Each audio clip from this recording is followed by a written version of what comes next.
चलती रहेगी। इस वक्त राहुल मिश्रा दिल्ली से हमारे संवाददाता हमारे साथ जुड़ गए हैं, उनसे बात करते हैं।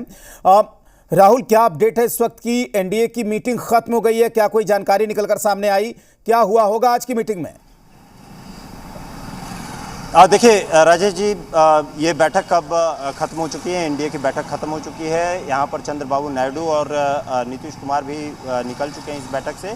और ये बैठक अगर मगर पे कहा जाए कि आखिर में क्या यहाँ पर समर्थन जदयू कर रही है, टीडीपी यहाँ पर समर्थन कर रही है, या जो और घटक दल हैं वो एनडीए के साथ में हैं या नहीं है, उस पर से अब कहा जाए तो पूर्ण विराम होता हुआ दिखाई दे रहा है। जो सोर्सेज बता रहे हैं कि जदयू और टीडीपी ने यहाँ पर अपना समर्थन पत्र एनडीए को दे दिया यहाँ पर है। और इस कहा जाए कि अब सरकार बनाने के लिए रास्ता पूरी तरीके से साफ हो गया है। लेकिन जो आंकड़े आए थे, उस आंकड़े के हिसाब से कहा जाए तो एनडीए को किसी भी तरीके से बहुमत कोई भी दिक्कत नहीं थी। एनडीए पूर्ण बहुमत के साथ में यहाँ पे थी, बहुमत के बेंचमार्क से भी ऊपर थी।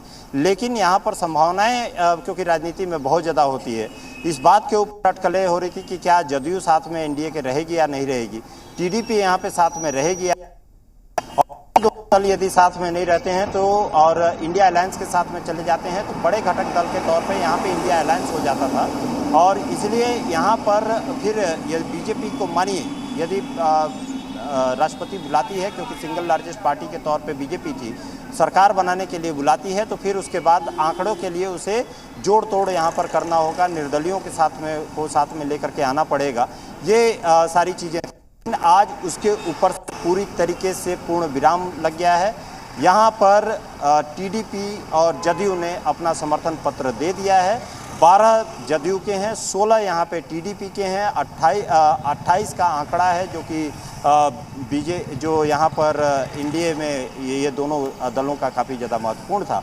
और इसलिए यहाँ पर कहा जाए किसी भी तरीके का कोई भी अब सरकार के लिए बनाने के लिए दिक्कत नहीं है। जो समर्थन पत्र चाहिए था इन्हें, वो समर्थन पत्र यहाँ पर उन लोगों को द्वारा दे दिया गया है। और यहाँ पर अब ये सरकार बनाने का दावा यहाँ बीजेपी या एनडीए यहाँ पर सरकार बनाने के लिए दावा ठोक सकती है। जो जानकारी मिल रही है कि 8 तारीख को यहाँ जो एनडीए है 8 तारीख का शपथ यहाँ पर प्रधानमंत्री का शपथ ले सकते हैं। तीसरी बार प्रधानमंत्री नरेंद्र मोदी ले सकते हैं शपथ, और उसके बाद ही पूरा कैबिनेट एक्सपेंशन यहाँ पर अब देखने को मिलेगा।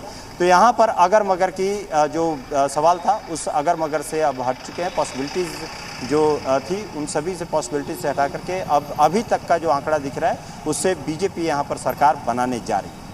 बिल्कुल राहुल, एक सवाल यहाँ पर यह भी है कि जो तमाम तरह की अटकलें चल रही थी, अब ये कह सकते हैं कि समर्थन पत्र के साथ ही उन तमाम अटकलों पर विराम लग गया है।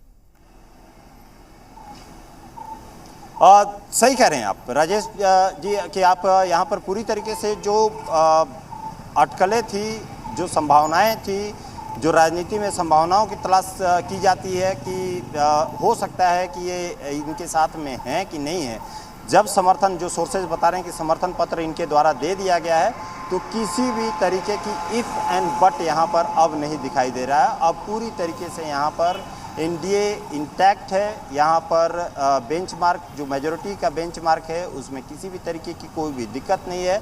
सरकार यहाँ पर बनने जा रही है। अब यहाँ पर देखना होगा कि कब यहाँ पर दावा ठोका जाता है बीजेपी के द्वारा, सरकार बनाने के लिए दावा यहाँ पर ठोका जाता है, उसका इंतज़ार किया जाएगा। लेकिन जो इफ़ एंड बट अगर मगर सारी जो संभावनाएं थी वो सारी की सारी इन समर्थन पत्र के दिए जाने के बाद से ख़त्म हो जाती है। तब तक ख़त्म हो जाती है जब तक कि समर्थन पत्र दोनों के द्वारा वापस नहीं लिया जाता है, तब तक। जी बिल्कुल राहुल, तो जाहिर सी बात है कि जिस तरीके की बातें यहाँ पर कही जा रही हैं, आप बने रहिए हमारे साथ, लगातार हम बात कर रहे हैं। और जो अटकलें चल रही थी कि नीतीश कुमार क्या करेंगे, चंद्रबाबू नायडू क्या करेंगे, उस पर फिलहाल विराम लगता हुआ यहाँ पर दिख रहा है। अभिषेक कुमार हमारे साथ जुड़े हुए हैं, राजनीतिक विश्लेषक हैं। अभिषेक जी, अब तो तमाम, अब ये मान सकते हैं, हमारे संवाददाता राहुल भी कह रहे हैं कि अब तमाम अटकलों पर विराम लग गया है, क्योंकि नीतीश कुमार और